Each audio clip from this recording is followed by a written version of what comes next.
Kejadian pasal 28 ayat 1 sampai dengan 9. Kemudian Ishak memanggil Yakub, lalu memberkati dia serta memesankan kepadanya. Katanya, "Janganlah mengambil istri dari perempuan Kanaan. Bersiaplah, pergilah ke Padan Aram, ke rumah Betuel, ayah ibumu, dan ambillah dari situ seorang istri dari anak-anak Laban, saudara ibumu. Moga-moga Allah yang Maha Kuasa memberkati engkau, membuat engkau beranak cucu, dan membuat engkau menjadi banyak, sehingga engkau menjadi sekumpulan bangsa-bangsa.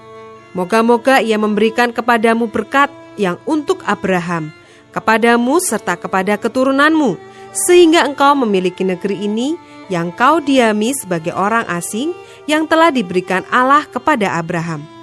Demikianlah Ishak melepas Yakub, lalu berangkatlah Yakub ke Padan Aram, kepada Laban anak Betuel, orang Aram itu, saudara Ribka, ibu Yakub dan Esau. Ketika Esau melihat bahwa Ishak telah memberkati Yakub dan melepasnya ke Padan Aram untuk mengambil istri dari situ, pada waktu ia memberkatinya, ia telah memesankan kepada Yakub, "Janganlah ambil istri dari antara perempuan Kanaan."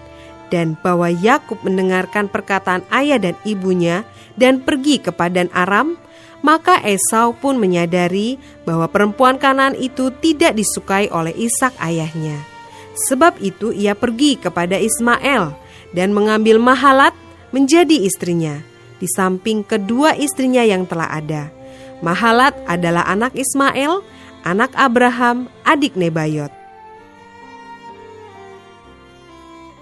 Ayat 10 sampai dengan 22. Mimpi Yakub di Betel. Maka Yakub berangkat dari Bersheba dan pergi ke Haran. Ia sampai di suatu tempat dan bermalam di situ, karena matahari telah terbenam. Ia mengambil sebuah batu yang terletak di tempat itu dan dipakainya sebagai alas kepala, lalu membaringkan dirinya di tempat itu. Maka bermimpilah ia, di bumi ada didirikan sebuah tangga yang ujungnya sampai di langit. Dan tampaklah malaikat-malaikat Allah turun naik di tangga itu. Berdirilah Tuhan di sampingnya dan berfirman, "Akulah Tuhan, Allah Abraham nenekmu, dan Allah Ishak. Tanah tempat engkau berbaring ini akan kuberikan kepadamu dan kepada keturunanmu.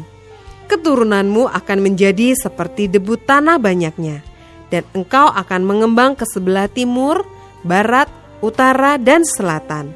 Dan olehmu serta keturunanmu, semua kaum di muka bumi akan mendapat berkat. Sesungguhnya aku menyertai engkau dan aku akan melindungi engkau kemanapun engkau pergi.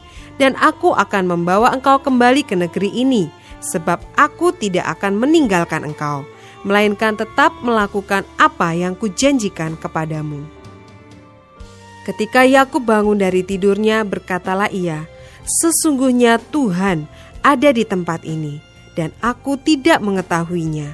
Ia takut dan berkata, "Alangkah dahsyatnya tempat ini.